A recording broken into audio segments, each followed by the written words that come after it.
Hello and welcome. It's fantastic to see so many of you joining us. My name is Kate Field, and I have the honour of kicking off today's session looking at inclusive workplaces. I'm the Global Head of Health, Safety and Wellbeing at BSI, and my role is very much to help and support organisations in the implementation of these fantastic standards that you're going to hear about today. So just before we start, I'm going to go through some housekeeping with you. So if we move on to the next slide. So this is a listen-only webinar, which means that you should be able to hear me and in due course our other speakers very clearly, but you won't be able to speak. The session is being recorded and you will get both a copy of the recording and a feedback survey later on in a few days' time after today's session. So do please share that recording with other people once it comes through. We really encourage you to ask questions. I think that's valuable for both us as presenters and of course you as our audience. So in order to do that, use the Q&A function in the box that you should have on your screen. Also, if you are having any technical issues, use the same Q&A function and our wonderful technical team will enable you to hopefully sort out those problems so that you can stay with us. So we will ask you to do a survey, a feedback survey at the end of this session. That's hugely important for us. We want to make sure there's value in these sessions, so please do complete that. And this is a CPD recognised webinar, so make sure you tick the relevant box on that survey to get your certificate in due course. So if we move on, I'm just going to set some context in terms of today's session. I think the pandemic that we are still in the midst of and I've been living with for the last 2.5 years has created a real change in the corporate environment, and it's created a renewed focus on trust, and the corporate world's rediscovered its humanity.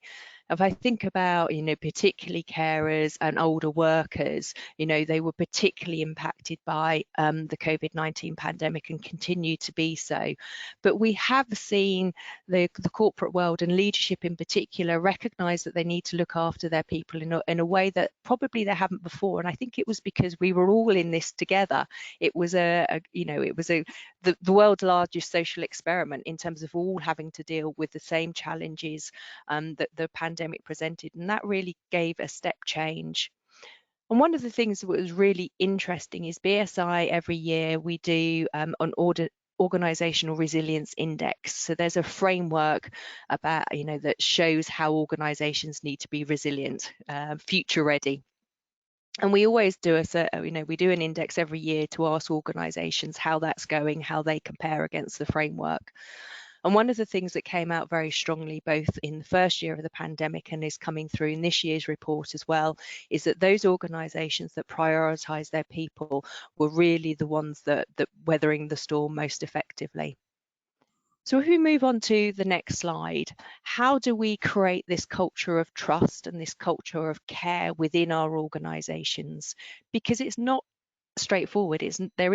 Unfortunately, there isn't a magic bullet, a silver bullet, or a wand that we can wave and make everything okay.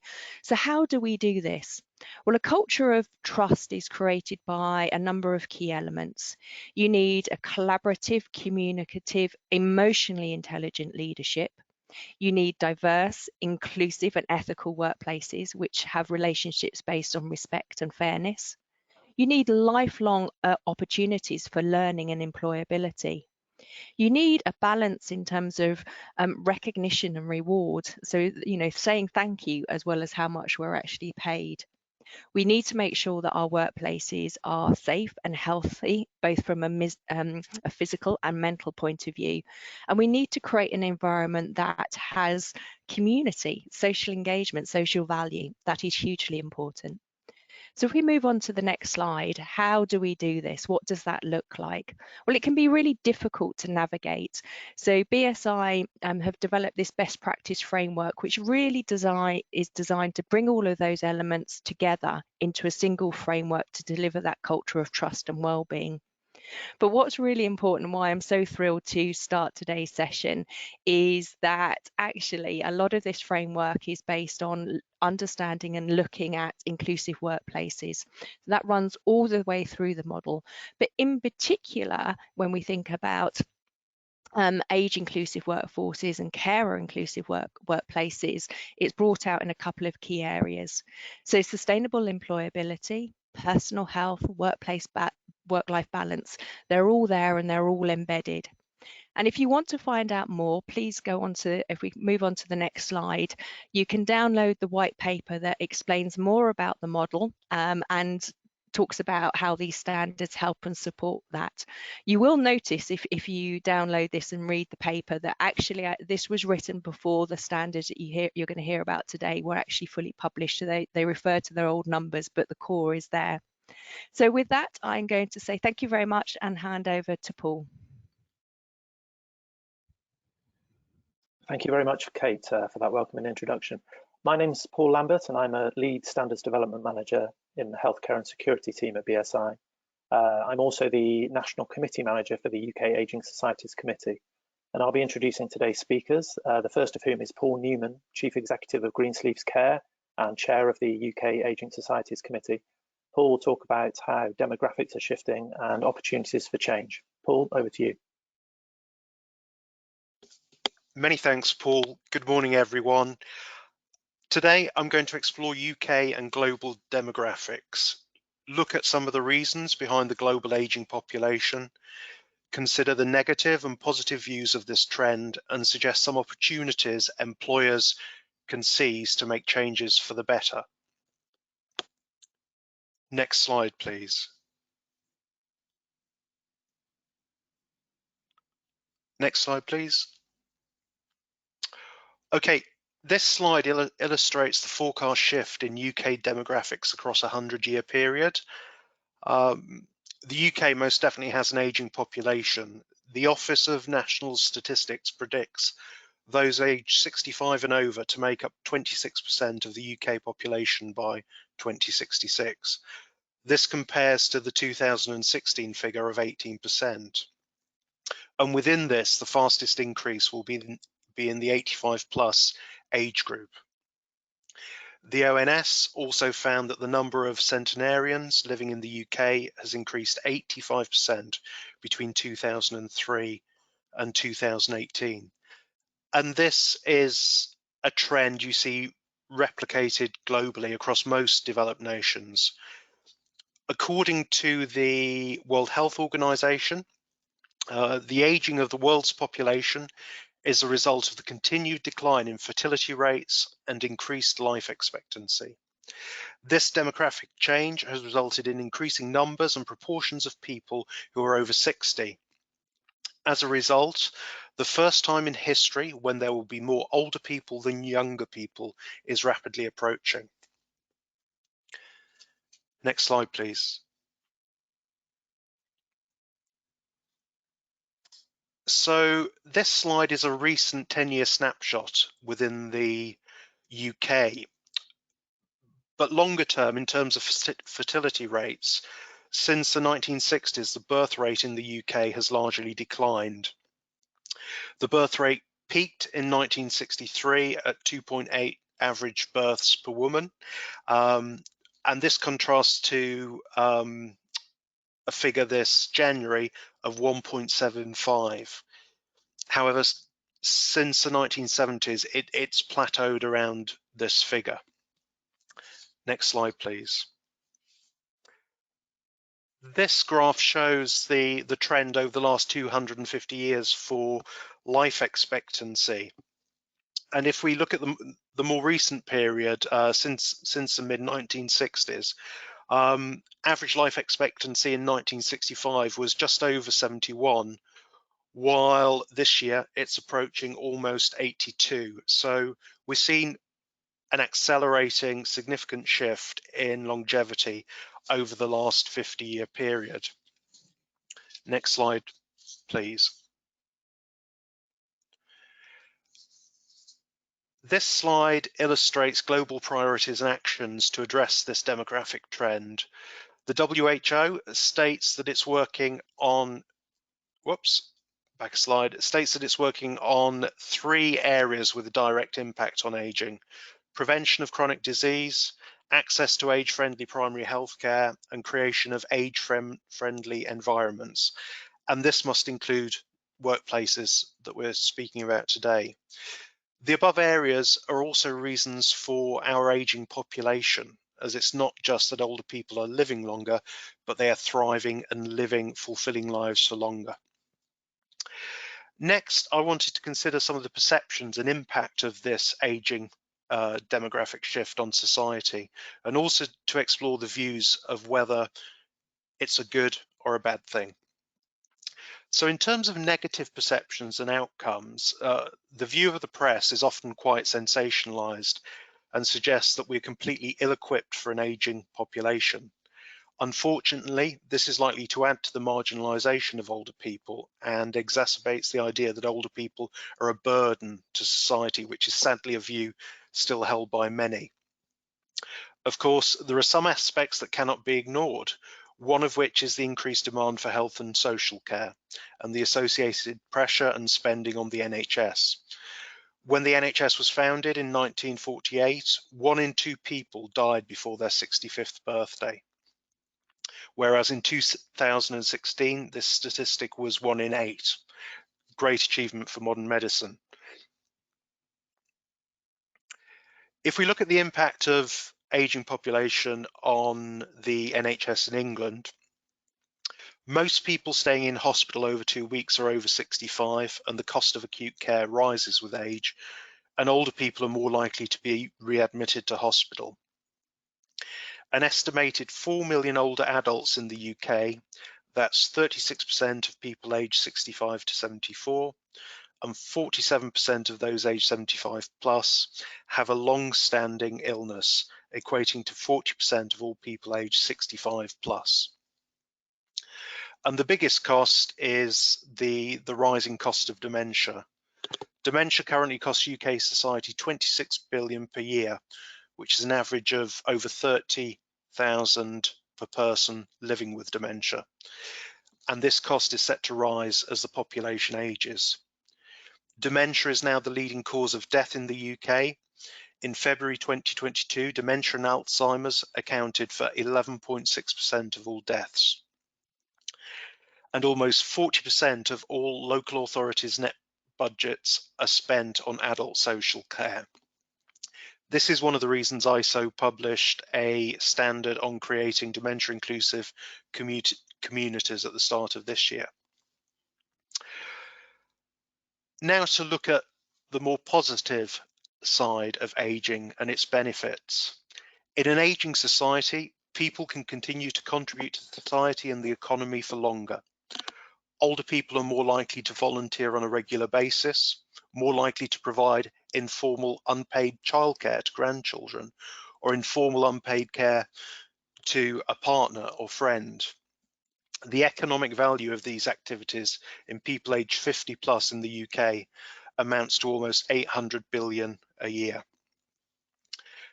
Unpaid informal childcare for grandchildren allows working parents some flexibility, and therefore they are more likely to return to work for longer amounts of time. Living longer and the advancement of medicine allow people who have worked for their whole life to enjoy their retirements for longer and with fewer health limitations. So now I want you to look at the opportunities.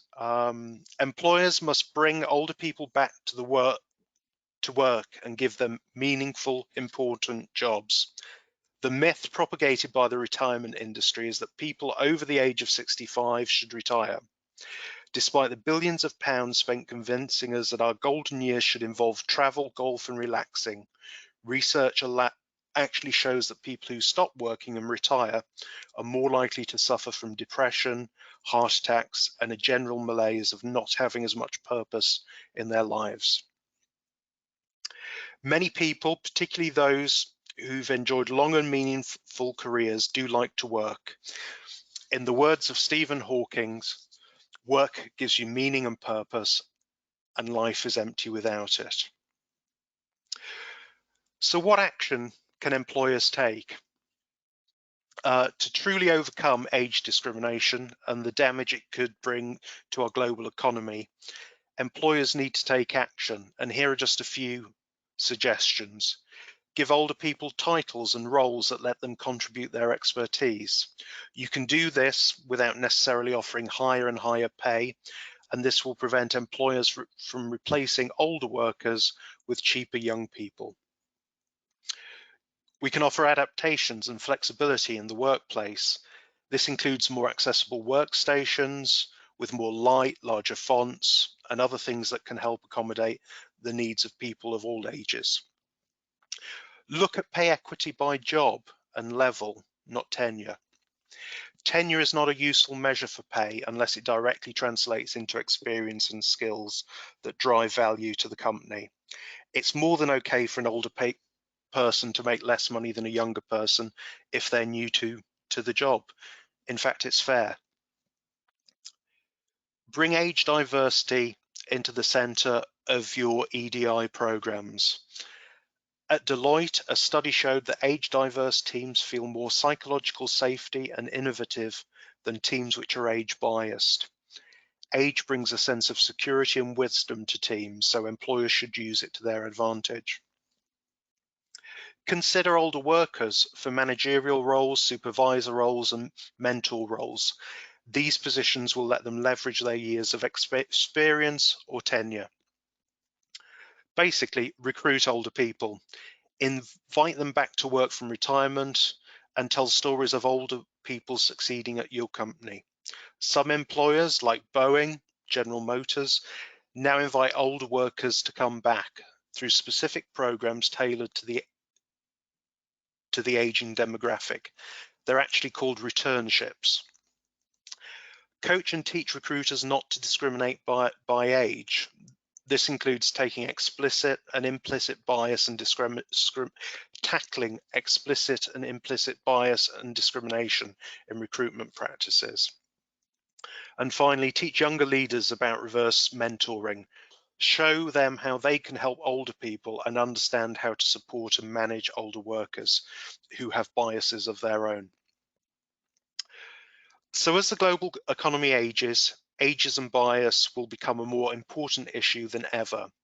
Employers need to put the terms longevity and age into their recruitment strategies. Remember that many people, no matter their age, do not have enough money to retire even if they wanted to. So to summarize, the demographic shifts and societal changes I've just outlined present a platform to accelerate economic growth and enhance social cohesion. There are many initiatives and opportunities out there that employers can seize to produce an age-inclusive workforce and improve their productivity and bottom line. I'd like to close today with a quote that Professor Sarah Harper made for Age International. Dr. Harper is Director of the Royal Institution and former Professor of Gerontology at the University of Oxford. It's a quote that summarizes older people's contribution to the wider community.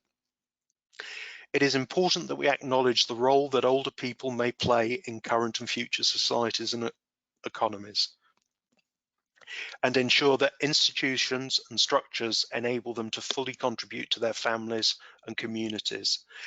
This will only occur when we start to acknowledge that old people are people with the potential that all adults hold. Thanks for your time today. I'll hand back to Paul. Thank you very much, Paul. The next section has two parts. Firstly, George Lee, founder director of the Common Land, will talk about how organisations can create an age-inclusive environment. Then Mike Douglas, director of social enterprises at Age Scotland, will give an overview of ISO 25550, the standard on general requirements and guidelines for an age-inclusive workforce. Hello everyone, I'm hoping I can get to work the slides.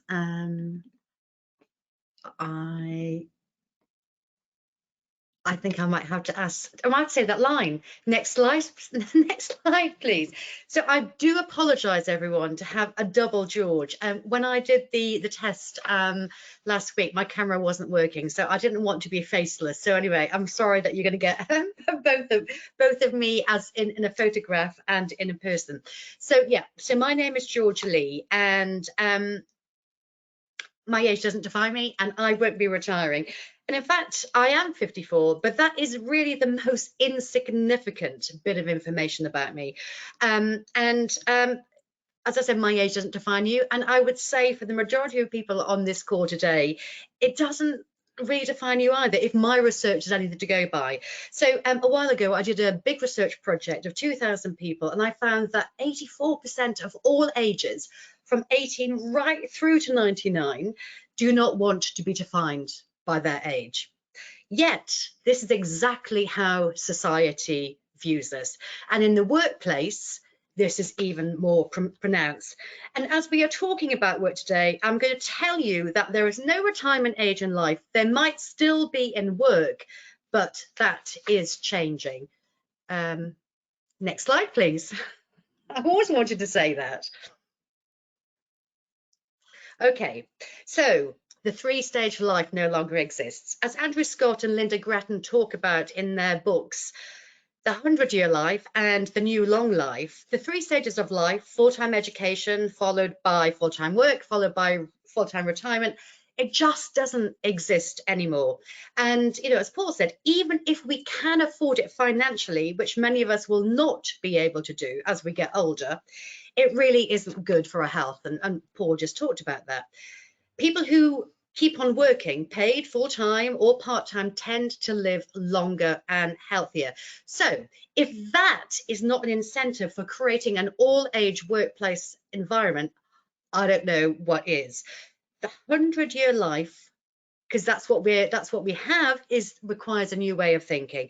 We are now living a multi-stage life, and how we think about work needs to be rethought, and it is essential. So I'm not going to give you any facts and figures and statistics about age and working. I think that people like Paul and other people are going to be talking about that. What I'm going to be doing today is I'm going to share some of the insights and stories from people and businesses I have met and worked with in my several years working to change the narrative of aging into one of negativity, into one of opportunity and joy. So can I have the next slide, please?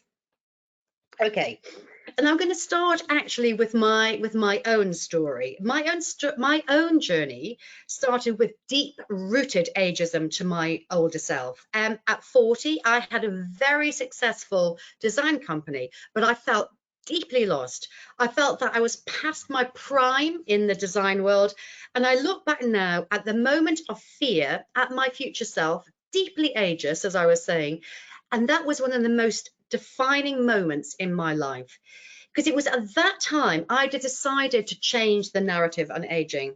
It was selfish at the start. It was about changing my future, but it has grown into a deep mission for me. And there are people of all ages, from I would say 40 right through to 100 and beyond, who believe that rethinking their future in work is no longer an option.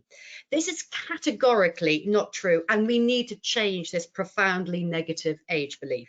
So in 2014, I started a social enterprise called the Age of No Retirement to change the narrative of age from one of decline to one of being able to thrive at every single stage of our life. Next slide, please.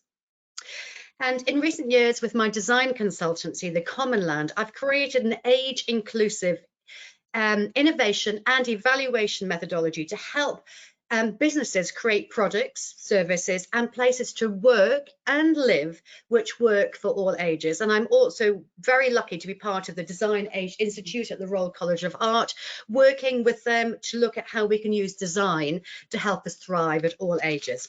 But today I'm going to talk specifically about age inclusivity at work.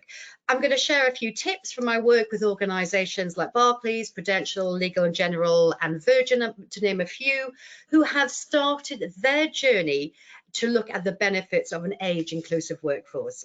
So, next slide, please. So I don't expect you to read this. You will get this in your in the video afterwards. But I have created a goodie bag of 10 programs which I've developed over several years using academic research as well as from working firsthand with businesses. And of course, as a human-centered designer, I have been listening to people of all ages, older and younger. Next slide, please.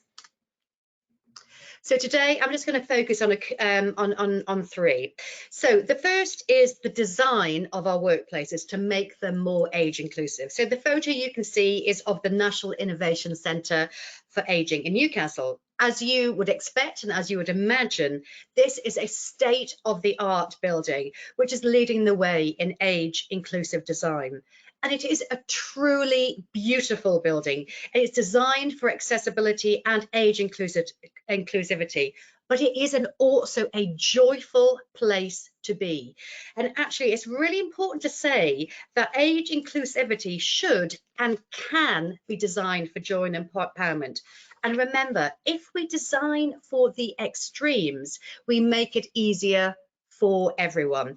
No one of any age is going to complain about workplaces which are easier to get around and which are ensure our physical and mental well-being. Next slide, please. Oh, can we go back one? Sorry. Yeah. Oh, I think there's a slide missing, but don't worry. I can. Let's go to the next slide, and I'll wing it. Okay, all right, okay. So I've touched upon the importance of the physical building, but we need to make more age inclusive. But let's now start to think about the internal culture of workplaces. We need to make it okay to talk about age and aging. We need to create new stories of all ages thriving in the workplace, just as Paul talked about, and to identify and promote new champions and examples. The storytelling is so important, but it also needs to start at the top of the organization, and we need to bring all ages into the conversation in a very safe and open environment. And also, when you start doing that, you'll be surprised by the shared challenges and frictions across all ages, which need to be fixed. Okay, we also need to go beyond the tick box unconscious bias training. And this is absolutely critical for the diversity and inclusive teams within any organization. Age is still woefully at the bottom of the D&I to-do list, but aging is the one pillar of diversity that affects us all. I still can't get over my head around that we're not focused on this as a number one. And when age is looked at, it must be with a view to create a profound and truthful internal cultural shift. So you need to change your language, share more positive stories, change the narrative. And we need to really shift from tick box tactics towards an ageless, age inclusive and intergenerational culture. Next slide, please. Okay, I think the slides are mixed up. Next slide, please. Thank you. Okay, so we've looked at the physical workplace, we've looked at workplace culture. What about the benefits to the bottom line? Because ultimately, you can talk about social profit, but we need to talk about economic profit as well. Both of them need to be ticked. So we need to demonstrate that age inclusivity is good for the financial prosperity of any business. And I'm going to share two brief examples of real businesses. Next slide, please. Okay, the first is Barclays, who I've worked with for many, many years. Their research showed that they had 5 generations of customers, but yet their workforce was on the whole more skewed to younger workers. So I worked with them on their older apprentice scheme, and so they recruited a much more age diverse set of employees, starting off specifically in their call centres, and they found 2 really amazing, powerful and positive results. The first was that the satisfaction of their customers increased significantly. The trust, the value of that customer relationship was very, very significantly improved. And secondly, which was really exciting from an internal perspective, the intergenerational dynamics between the broad age range of the call centre created a much happier team. And they're now starting to roll this out across other parts of the organisation. Next one, please. Okay, and although I haven't worked for Mercedes, I always get so excited about sharing this story. So Mercedes wanted to find out where the best innovation, the best ideas were going to come from within their organization. So they decided to do an experiment. So they created 3 groups, a team of younger employees, a team of older employees, and a team of mixed age employees. Now, I think you know what I'm going to say. The best ideas, the best business innovation ideas came from that age diversity. And as a result, they now have an embedded internal program called Young and Experienced Together Equals Success, or YES to start. Isn't that just wonderful? Younger plus older equals success. Absolutely fantastic. And I'm going to close on the final slide. You'd be glad to know, maybe. So you, right? Okay, this is about your future self. This is not a conversation about a separate group called older.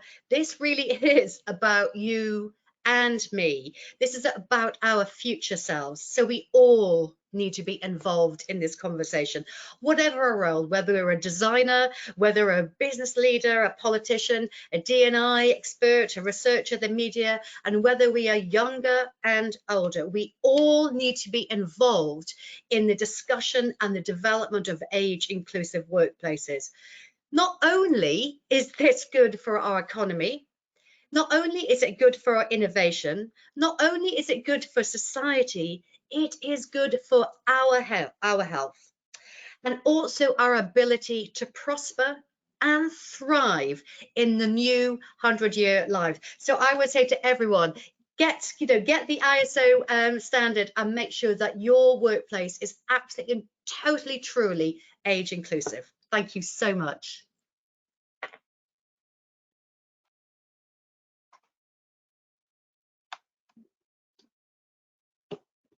Thanks, George. So my name is Mike Douglas. I'm the Director of Social Enterprises at Age Scotland.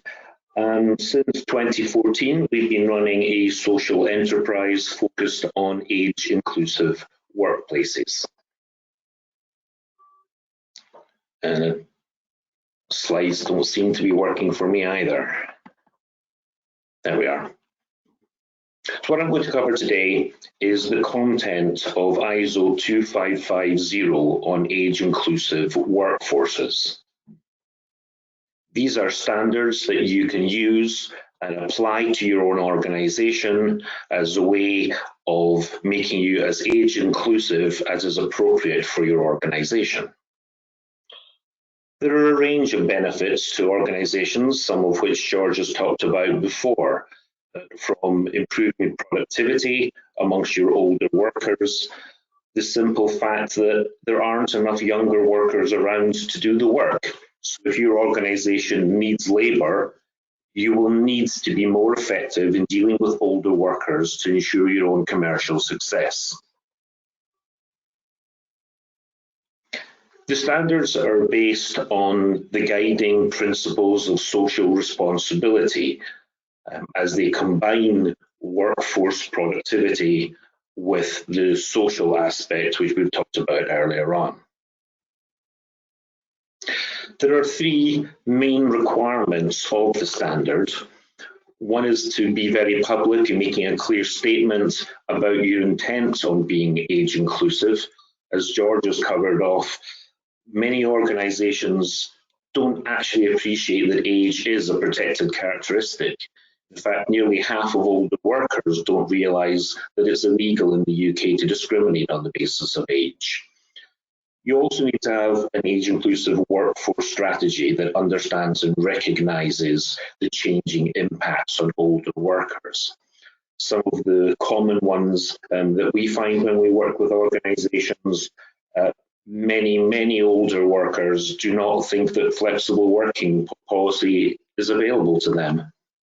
Usually this is because all the imagery and case studies used internally are of pregnant women with young children. And they just don't think that it applies to them, and they leave and they go and work somewhere else, and you've just lost 20, 30 years of experience. In addition to the requirements of the standards, there are a series of best practice recommendations. And these tended to vary because of differing social standards in different countries. So these are the reasons that these are best practice recommendations rather than actual requirements of the standards. There are 11 different focus areas that the standards address, providing you with guidance as to how to apply these in your own workplace. And then there are sections in the standards looking at how you manage that workforce going forward. So how do you measure, how do you communicate, and how do you adopt a sort of continuous improvement approach to your age inclusiveness. And then there are a series of annexes that are provided for information, background, practical examples of ways that you can apply that standard. So in Age Scotland, we've been running a social enterprise on age inclusive workplaces since 2014. We've worked with over 13,000 older workers from 230 different companies. And these companies are organisations that we have worked with on a 9-month age inclusive project. So it is possible to do that. The work that we've done is embedded within the standards. It is possible to make a real difference in a reasonable amount of time. Thank you.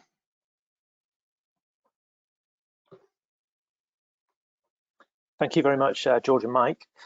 Next, Catherine Wilson, who's the Head of Employers for Carers at Carers UK, will talk about how carers are impacted, how organisations can address this, and also give an overview of ISO 25551, the standard on general requirements and guidelines for carer-inclusive organisations. Thank you, Paul, and I'm delighted to be here with you today. So as you've just mentioned there, I'm going to just start by saying a few words about how carers are impacted, and to make the point firstly that caring is a truly global issue. It can happen to any one of us, so carers are any one of us who may be looking after loved ones who are older, disabled or seriously ill. I can't see the slides yet, but I will just continue to give a quick overview. So in terms of the impact on carers, we know particularly that the COVID pandemic has had an enormous impact. Recent research by Merck found that globally carers are providing a higher level of care with even greater impacts on their health and well-being. Just also to say a few words about my own organisation, Carers UK. We're a UK charity who are here to make life better for carers. We've been around since 1965, and we're part of international carers organisations as well. So we're long-standing members of Eurocarers, the European Platform of Organisations Supporting Carers, and EACO, the International Alliance of Carers Organisations. So we're really pleased to be part of that global conversation. And just to talk about the standard, so ISO 25551 on general requirements and guidelines for carer inclusive organisations. To say firstly that this has very much been driven by some brilliant colleagues, particularly Alison Williams, Professor at McMaster University in Canada, and her colleague Jean Bank, the Standards Council of Canada volunteer member, and she's the Secretary of the ISO 314 Working Group, a standards development professional, and actually also is a caregiver to her 100-year-old mother. And they've both been really inspirational in getting this standard sort of developed, and have really achieved a great deal along with a number of other colleagues. A little bit about the development of the standard. So it's been developed under the ISO Technical Committee 314, Standards for Ageing Societies, and it has really come out of seed documents from the Canadian standards organisation, and has really had a very wide membership of working group members. The Secretariat has been from Canada, the Standards Council of Canada, and we've also had a number of countries involved, including developing and voting on the standard and observing. So all this information is included in the slides that you will have. The timeline for development has been 3 years, and the slides also include a link to get more information. Just want to share quickly some sort of some challenges, opportunities and questions around the standards, because one of the key issues I think around standards generally, of course, is needing to get consensus, and that can be quite challenging across so many different countries, but also particularly in the area of carers, because even in a country like the UK, for example, people define caring often in different ways, don't see themselves as a carer in this context. So the whole issue of terms and definitions was particularly important in this standard. And I think the terminology on caring is diverse and evolving. There's therefore a need for flexibility around implementation. There's issues around traditional gender norms in many countries, and the fact that caring can particularly impact on women more in many areas in different age groups. And I think that the other big evolving issue was, of course, the COVID-19 pandemic and the need to address issues around that, including hybrid working, return to the workplace, and the wider diversity of carers. Key elements of the standard. So I'm sorry that you can't see the slides, but there are 5 key elements.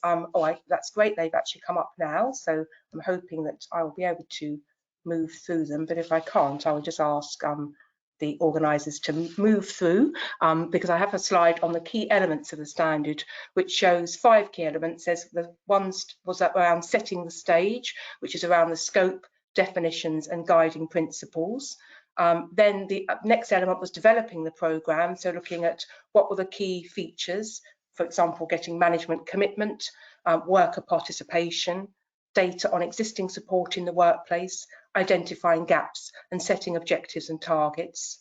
The next phase was implementation, so looking at key issues in the workplace around awareness and training, communication, building a carer-friendly culture and best practice suggestions.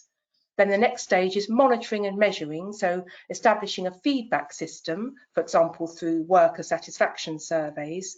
And then finally, reviewing and improving, so reviewing your inputs and outputs and looking for continual improvement. And that's a really good and very practical model. To accompany the standard as well, we've actually published guidance for organisations, because one of the key issues we discussed was around the challenges of identifying and supporting carers in different organisations and societies. So there's some really useful practical guidelines, so I've included a screenshot on those, and another screenshot on terminology related to caregiving, where we provided an informative guide to accompany the standard around commonly used concepts, words and phrases. This was developed by the Carer Inclusive Working Group responsible for the standard. And the standard is also accompanied by 2 pieces of guidance, so additional guidance to help implementation, which we felt was very important. So Annex A was around the sex gender based lens, so looking at it's really important to use data and information related to working carers, but also to gain a sort of more accurate picture about the impact sometimes on gender and how this can really impact on caring. So this is a really practical annex with a checklist around that. And then Annex B is a sample internal review checklist, which is a nice template for organisations to be able to use to ask them what they've already got in practice and what else they might provide. I'm just going to end by saying a very, very short piece about our own work at Employers for Carers, which is Carers UK's business forum, where we have over a number of years, nearly 20 years now, been working with employers to develop carer-friendly workplaces. And of course, many of our employer member organisations are global, so it was really good to be able to connect also with other global organisations through the process of developing the standard. And just to summarise, our own benchmark in the UK for employers has 5 key criteria, which I think are very much also covered within this standard. So really practical ways of supporting, identifying carers in the workplace. So our 5 Ps there, which I won't say more about now, but just looking at what good looks like in a workplace. And then my final slide, really just highlighting the benefits of doing that. So what we found from our employers is through addressing this agenda, they are seeing improved recruitment, retention, resilience of staff, and also better business results. And hopefully this standard will play a great part in helping us to achieve that aim. So I'm going to just finish there with my contact details, looking forward very much to being part of the discussion. Thank you very much.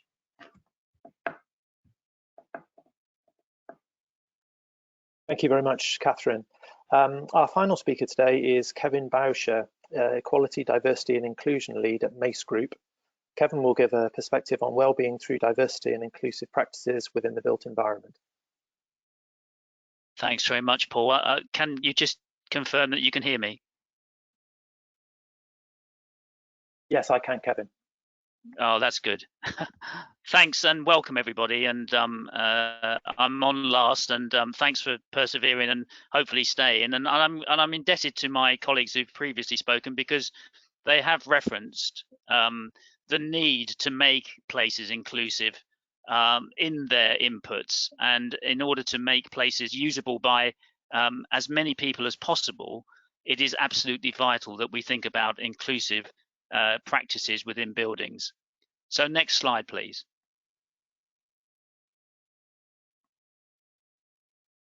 So just what are we talking about when we discuss well-being and inclusion? I've just taken some references as to those particular terms. So well-being, the state of being comfortable rather, healthy or happy. That's from the Oxford English Dictionary. Well-being can be understood as how people feel, how they function, both on a personal and a social level. That's Mental Health UK. Inclusion, the practice or policy of providing equal access to opportunities and resources for people who might otherwise be excluded or marginalised, such as those who have a physical or mental disability and members of minority groups. That's from the OED. And from ISO, the process of including all stakeholders in organisational contexts. And lastly, from ISO, the diversity, the characteristics of differences and similarities between people. I think it's worth just thinking about those terms when we look at some of the coming slides. So next slide, please.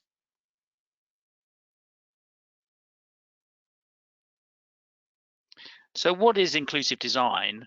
Well, BSI states that inclusive design is design of mainstream structures or services that are accessible to and usable by as many people as reasonably possible in a wide variety of situations and to the greatest extent possible without the need for special adaptation or specialist design.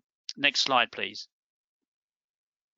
So I just want you to, this is a rhetorical question, but if you think about workplaces and spaces that we use, this is it is a picture of a very large railway station in the UK, and it's the main entrance to the station. So just in your own minds, think, how inclusive is this space? How does it make you feel if you're using that space? So for example, some of the things that you might have picked up, if you have a visual impairment, for example, the patterning on the floor makes it appear that there are steps, where in fact they're just lines used for aesthetics. If you think about the lighting, it's rather diffused and not constant. There's no contrast between the floor, walls and ceiling. And where is the signage? Where do you go to access resources like toilets, find the trains, which train you're going to use? So I would say that this is a fairly modern station that's been recently designed and has not been designed well. Next slide, please. So when you're thinking about inclusive design, what do you need to consider? I mean, this word map really gives you some indication of just what you need to consider when you're designing to be inclusive. So if you take some of the terms in here, you know, assistance dogs. So do you provide places that assistance dogs can be exercised and can go to the toilet, for example? What about storage? You know, do you provide storage for people's equipment or their clothes that are accessible, that people can reach them? What about door handles? You know, are door handles usable? Are they do you require a certain amount of effort and force to open them? So these are all the things that you need to consider when you're talking about inclusive design. Next slide, please. And just to give you a view, if you don't design inclusively from the outset, there's a huge cost implication for organizations. So for every pound spent on the design stage, if you look through this model, you can see that it extrapolates. If you have to go in and adapt or change or alter a building or premises after you've actually designed it. So after you've designed it, if you have to then redesign it in the project scope, it's going to cost you 10 times as much. If you have to change things at pre-construction phase, it's going to cost you 100 times as much. But you can see at the bottom there that if you have to go in and change something after it's actually been built and finished, that £1 at design stage, that will cost you 10,000 times because of the impact on the building and its use while you're making those changes. So it's the right thing to do it from the very outset. And the next slide, please. So I'm going to whiz through some of these slides because I know we're conscious of time, but these are things that you need to consider. You need to consider inclusive toilet provision. Next slide, please. And if you ever think, well, we're designed somewhere to be wheelchair friendly, you need also to take account of the varying types of wheelchair. There isn't one standard wheelchair that everybody uses. There are many different variations that you need to consider. Next slide, please.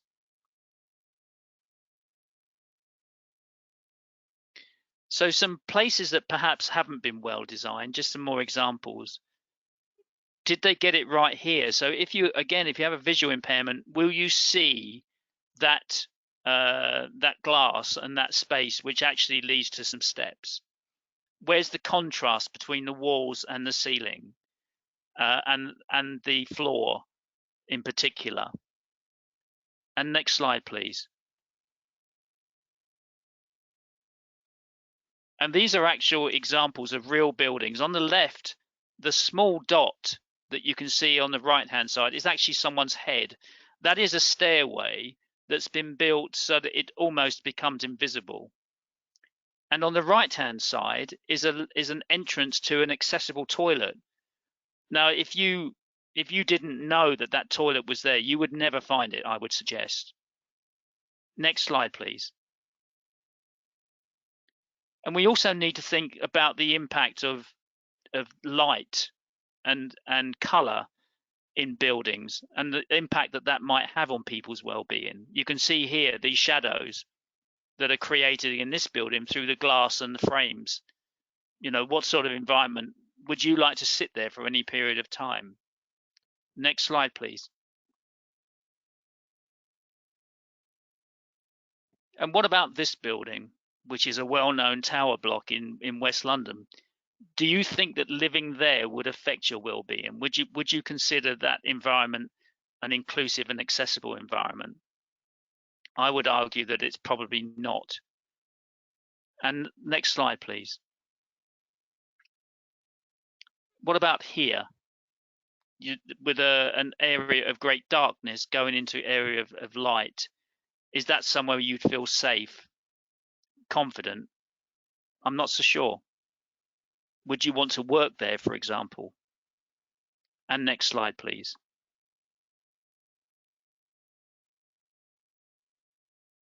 So just some pointers really, that when you are considering designing, that there are some really good pointers to making places accessible.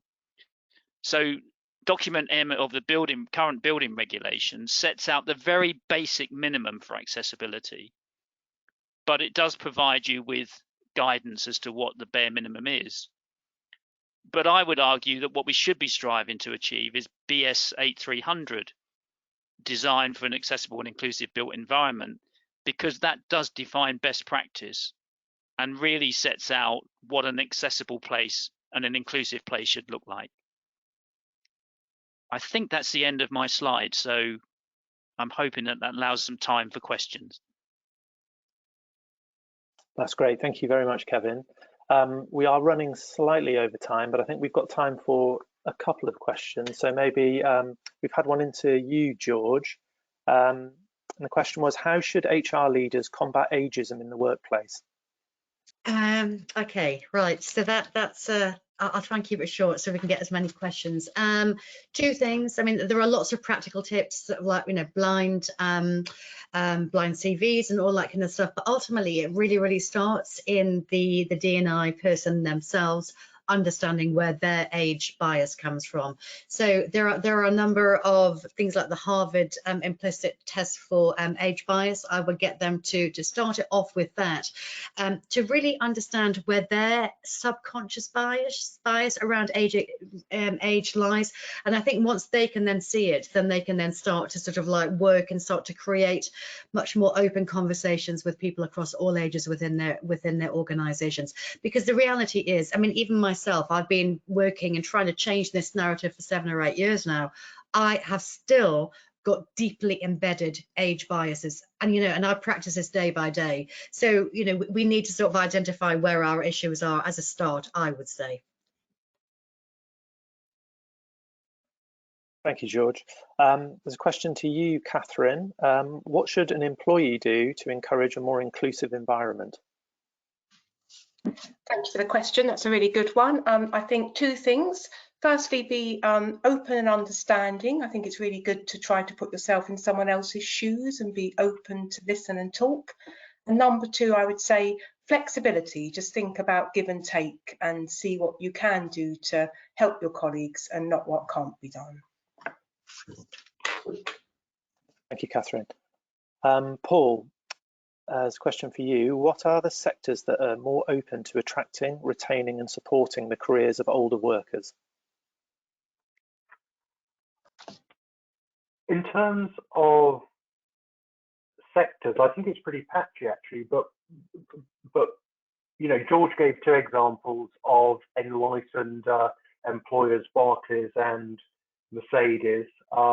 Retail is always mentioned as a more inclusive sector, certainly for older people. B&Q, Boots and Sainsbury's, they all have programs in place to attract older people into their workforce, as well as Barclays that George mentioned. I know that Aviva back in 2017 set itself a target of increasing their over 50 workforce to 25%. And there are other examples as well. Travel, National Express has an active program to recruit older people.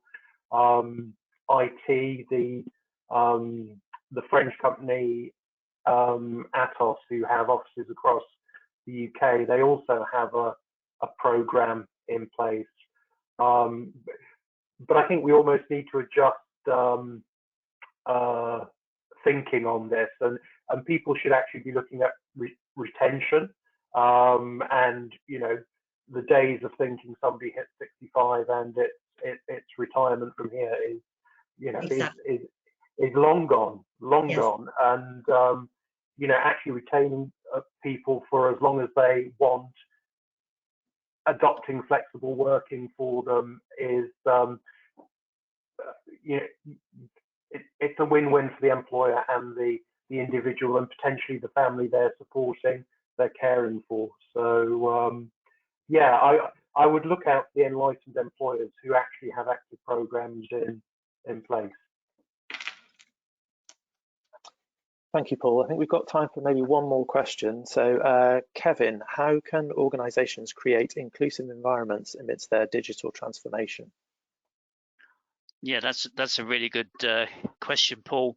I mean, I think first of all, referencing BS 8300, where it gives guidance around what a truly inclusive workplace should look like. Obviously, I think that's a good starting point. But I would always encourage organizations to set up building user groups made up of employees and across the different characteristics, so that you can actually get a feel for what it is that people need and wish and want in a building, And so you can then test your strategies around, digital implementation, etc., with that user group as a representation of your people, if that makes sense.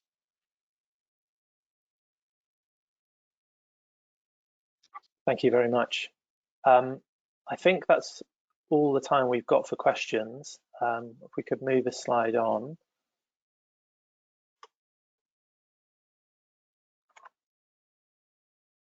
Thank you. So these are some links which were discussed by Kate at the beginning of the webinar. They'll be circulated around to everybody who's joined. But they also include there, you can see halfway down, a discount code which is valid until the end of this month should you wish to buy any of the standards. That's the end of the webinar on the future of inclusive workplaces. Thank you very much to all the contributors. That's Kate Field, Paul Newman, George Lee, Mike Douglas, Catherine Wilson and Kevin Bauscher. And thank you all very much for joining. Goodbye.